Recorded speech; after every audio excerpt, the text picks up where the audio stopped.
Community integration. So what is community integration?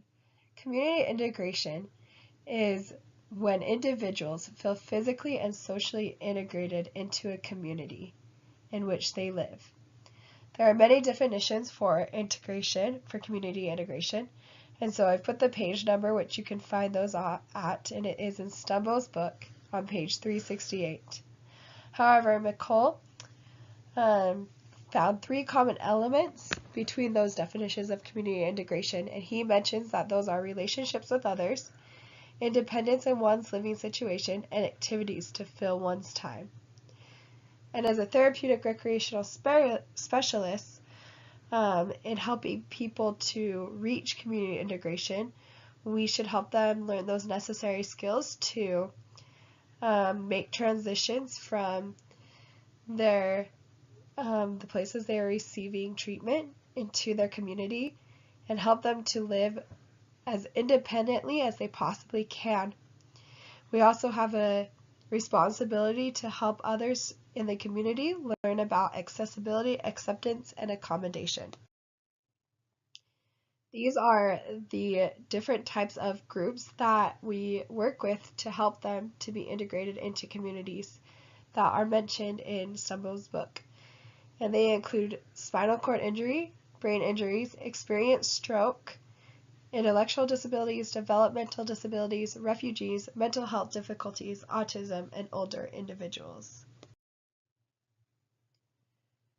In Anderson's book, he talks about transition as well as inclusion. The definition he gives for transition is a lifelong process of passing through the developmental stages of the life cycle. And participants, they generally do transition to services or settings in which they enjoy greater independence, though you would have a few of people who go from living in their own home to maybe living in a assisted caring that do not experience that. Some potential barriers that come from community integration as well as transition include a perceived lack of ability, fear of failure, lack of motivation or energy, limited finances, or doubts about the importance of leisure. Some other external obstacles include lack of transportation, poor psychosocial support, or limited resources. In Anderson's book, he mentions that it is important when people bring up these obstacles that we focus on the solutions and not the problems to help them to overcome these barriers when it comes to transitioning.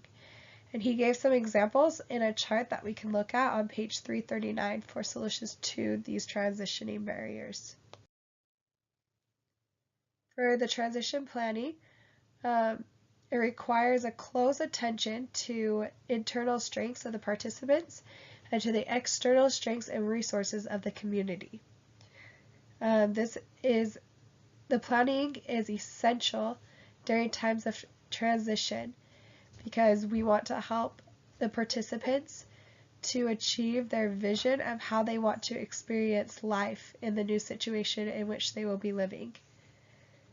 The planning for the transition should begin during the first few days of service rather than at the end, which we might generally think.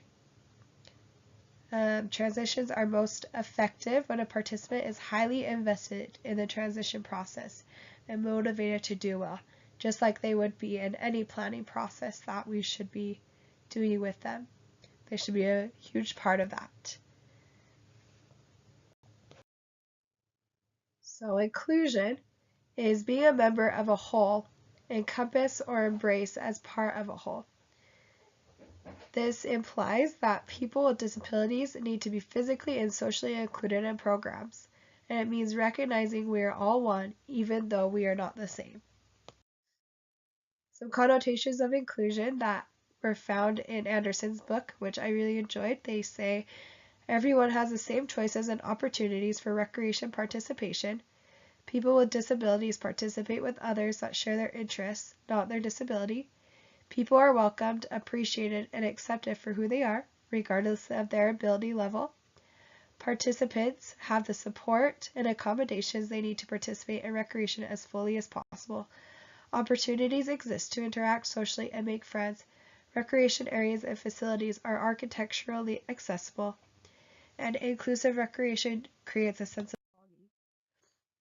Things that does not mean is that we should not have large groups of people with disabilities in one program. We don't want to mess up the regular proportion of people with disabilities to people without disabilities, which tends to be one person with a disability every 5 people in America.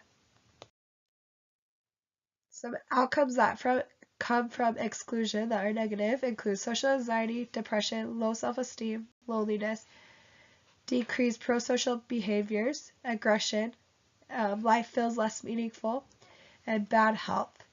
And something that I mentioned in the book is that people who feel exclusion process that in the brain, the same place that they process pain. And I thought that was really interesting. Benefits from inclusion. People with disabilities. So it talks about people with disabilities receive benefits from inclusion. People without disabilities, as well as the community, all receive benefits from inclusion. So you guys can look over that. Inclusion and the APIE process. You should help the program, promotion, or referral, the assessment of the participants' needs and abilities, as well as assessment of the program environment, planning for individualized support such as accommodations, staff training, and peer orientations, program implementation, which includes monitoring and consultation with individuals such as the participation, parent or guardian, family members, and staff, documentation, and evaluation. So community, and this comes from Stumbo's book, is a feeling that members have of belonging, a feeling that members matter to one another and to the group, and a shared faith that members' needs will be met through their commitment to be together. And in Stumbo's book, he mentions 4 aspects of a community, and they are membership, influence, integration and fulfillment of needs, and they share emotional connection. Then in Stumbo's book, he mentions many models that are used for integration. And one of them that he mentions is, I don't know how to say this name, Vince, and then his 4 scenarios. And he mentions different types of integration. And he says that you can have integration, which is when the person's needs are identified and supported, and when the person is involved in the community. Or you could have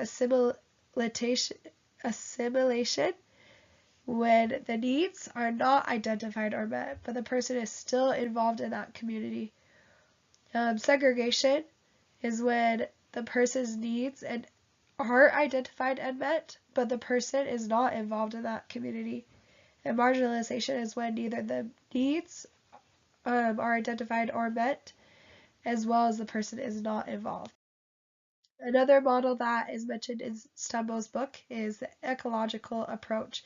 And this focuses on taking the person's needs and their interactions with their environment and understanding how the person will fit into that environment and helping them to with those needs. And you can look on page 371 for more information. Some other models that were identified by Yasui, I think that's how you say that, and Mervin, include the functional independence model, acculturation model, normalization model, and subjective experience model. You can look through those. 4 major themes of community integration include general integration, social support, occupation, and independent living. And then some aspects that are needed to help people to be able to be integrated into communities include a knowledge of what is in the community, a desire to be a part of that, assertiveness, feelings of acceptance, and participation and integration.